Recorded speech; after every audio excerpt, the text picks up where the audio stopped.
What is up, guys? It is Nick here from Midwest Gaming Republic, and I am back today with another But Honest video for you guys. And in this But Honest, we're talking your mouse and your keyboard and a pretty much FPS beginner or my recommendation on what keys you should be mapping or binding to have the best chance at improving your gameplay and hitting more shots.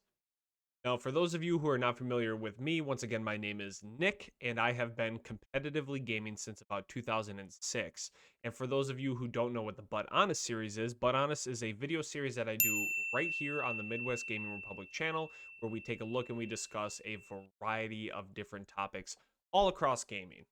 Now, I'm thinking most of you are probably wondering, what would mapping keys to my keyboard have to do with hitting more shots? And let me tell you that it has more impact on your gameplay than you even realize. Now, let me share something with you guys. Now, some of you may have these. Do you see that on there? These are mappable buttons on your mouse. And for me, I have recently switched from this 200-gram 12 additional mappable buttons to the Razer Death Eater 2 that only has 2 mappable buttons on the side of the mouse and only weighs 90 grams. And I can tell you for certain that my transition from mapping stuff on my keyboard versus mapping stuff on my mouse has made a significant difference, and I want to share with you guys what I use and what I recommend for optimal FPS gameplay.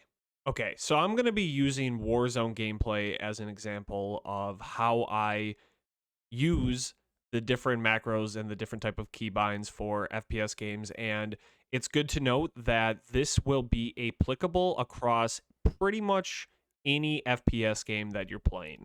Now, obviously, one big thing to note is that there's so much variability that, granted, it's not going to look consistent across the board with every single game that you're playing. So keep that in mind. But the biggest thing that we're working to accomplish here, and I'm going to try my best to explain some of the philosophy or my reasoning behind why I've decided to pick certain buttons, but we want to build muscle memory, and that is going to be one of the biggest components to improving, as well as just being able to pick up games faster. And when you're able to do that, you're going to be able to accelerate and improve at a more consistent and faster rate overall.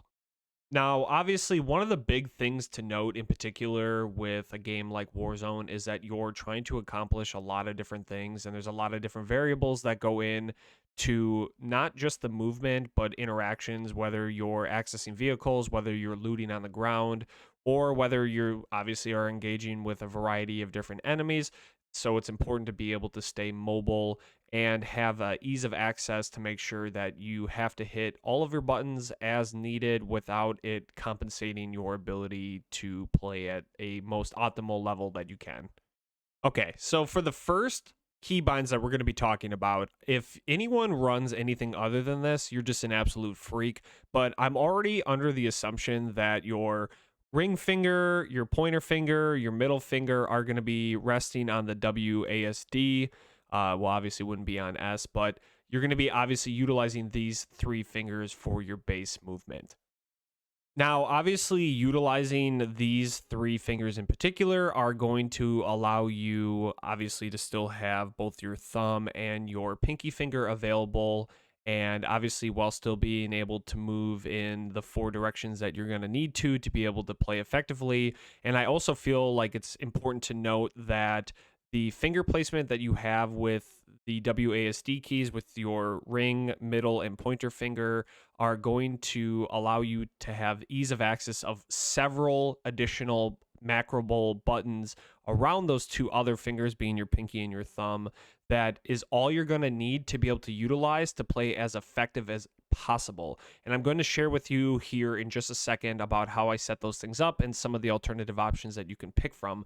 But the big thing to note about what I'm saying here is that we do not want to map almost anything to our mouse. I know a lot of people who map a lot of different stuff, and I'm going to tell you right now, to maximize your FPS gameplay, you do not want to compromise your aim. And that means that you want to be using as little of the mouse buttons as possible, especially for when you're in key engagements, key situations. I know some people have like a prone map to it, some people have crouch map to their mouse, some people have reload, so on and so forth. You want to be using those mouse keys sparingly for things that you use occasionally but will not be impactful mid-fight, because you do not want to compromise your aim at all at any point. And that is one of the biggest things to note, that you don't want to be in the middle of a gunfight and have to press hard on your thumb that you're trying to hit one of the mappable button keys, and all of a sudden now you're shifting your aim and so on and so forth. It's just a disaster. So when I say this is the easiest and most streamlined setup, it is truly the case. Okay, so now that we have that established, let's discuss the left pinky. This is going to give us access to a couple different keys, but there's about 3 keys in particular that you're going to need to just be aware of. And so I play it a little bit untraditionally. I know that a lot of people use left control as their crouch, but I'm going to tell you here that it is not necessary to put left control as your crouch. I have left control as my prone. And you'll find that it will feel a little bit awkward at first, but I can assure you that if you see this through, ultimately it's going to make you more consistent overall. Left control is going to be used for prone. Left pinky for shift key is going to be sprint. And then I actually use caps lock as my map button if we're talking about a game like Warzone in particular. And then ultimately, if we're going to be talking about scoreboard, that is also going to be the left tab. Now for the remaining kind of basic bind keys, we're talking the right thumb button. And typically what I'll see then from there is we'll use C for crouch and spacebar for jump. Now, the only additional thing that I would mention about having my C key as a crouch is that if you are a toggle croucher, then this should be fine. But if you are a hold the crouch type of person, that this setup probably will not work for you. So you may want to flop your left control for your crouch and your C button for your prone. So now that we have the kind of base down for what we should be looking to run, I think for me in particular, I am one person that kind of utilizes more of my fingers on the WASD keys than just my pinky and my thumb. Like, don't feel the need necessarily to be super strict about everything.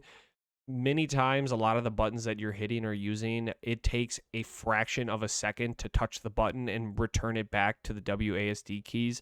So like for a good example like this is that I often take my pointer finger off of the D key and I use R as reload, and it almost never inhibits me. So don't feel weird about feeling like you need to, for some reason, reach your thumb all the way up to other keys. But let's continue to discuss some of the other keys and other buttons that I map.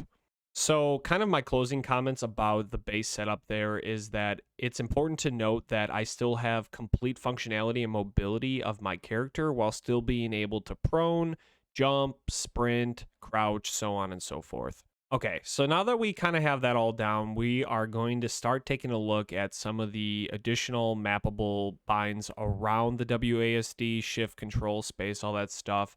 And these are typically non-movement specific type of functions. So these are going to be things like lethal type of equipment, non-lethal type of equipment, melees, interacts, so on and so forth. So in a game like Warzone in particular, you're going to often see, and just in general in FPS, you're going to see weapons get default mapped to like 1, 2, 3, 4, 5, so on and so forth. And typically I would say that you want to keep the majority of those just kind of set how they are. Although this would be an instance as like kind of sporadic sort of weapons go higher up in terms of usage and so on and so forth. These are kind of going to be the type of weapons that you can start to map to your mouse. Now, to kind of finish off kind of where we were talking about some of these other buttons that I utilize, I think one of the buttons that gets underutilized is you can actually press in on your scroll wheel And I actually find the pressing on the scroll wheel to be one of the better melee key bindings. I used G for a long time, but that's just because I was having a hard time finding the appropriate button to bind that to for a long time. So once I kind of identified that clicking in on the scroll wheel button, it's kind of a nice alternative, especially because obviously you're using your left click to fire, your right click to aim, and it's really easy to drag your pointer finger on your mouse over to the scroll wheel to click in and melee. Then the last couple things I want to talk about here are I use my F for interact key. I think the two things that are interchangeable are your E and your F. You can feel free to utilize either one of these for your interact buttons. There's something that you're going to be doing often, and you want to be able to reach quickly, especially in a game like Warzone, because you're going to try to be looting very quickly, especially off of a hot drop, or if you need to hop in a vehicle very quickly. It's nice to be able to get onto that button and to utilize it fast. I use F. Some people can use E. E is often the default for a lot of games. And then when we're talking about lethals and tactical equipment, I use Q for my tactical equipment and E for my lethal. Now, the only thing I would mention about lethal equipment is with a frag grenade, this is the only instance where a E button is not optimal because you have to obviously cook the grenade, or, by cooking, I mean hold on to the grenade so that the duration of time decreases from when it leaves your hand to whenever you want it to explode. And the only thing with the E button in particular is that you have an inability to strafe if you're using your left pointer finger, because your thumb is obviously not going to bend over the top of your hand unless you're some sort of, freaking genetic freak. But anyways, if you're using the frag grenade and you're using E, this is the only time where you may or may not come into some difficulty just because you're not able to strafe right. And I should probably mention as well that I use R for reload. That's just another quick but not consistent button that you're hitting 24/7. And now the awesome part is that we still have a couple different buttons that we can utilize that we haven't even mapped yet. And those keys are Z, X, and V. These are typically things that I would recommend as alternatives for things like spotting, reloading grenades, so on and so forth. Now, one of the closing things I would say is that if you are going through and you are rebinding stuff, just make sure you adjust it accordingly for your own good. And remember that things are going to take a little bit of time to get comfortable. So make sure that you actually give it adequate time before you just revert back to your old habits. The big thing is that we are trying to create consistency across the board in terms of what you're trying to accomplish across all of the FPS games and build that muscle memory up and make you a better player faster. And if you are having issues reaching certain buttons or hitting certain things, and it seems to be causing you issues in terms of either you're not accomplishing things as quickly as you need to, or it's causing you to die, so on and so forth, that is going to be a key indicator that you potentially need to remap that button if you cannot just get the muscle memory down for it. Thank you guys for watching this episode of But Honest. Once again, my name is Nick with Midwest Gaming Republic. All the socials will be down below. Leave me a comment. Let me know, does this help you guys at all? Is there anything that you have in particular on your keybinds that I didn't mention? And as well, we stream every day under Midwest Gaming Republic, so make sure to drop by and say hello. But until then, make sure to hit like and subscribe, and we will be back next week with another video. Good night.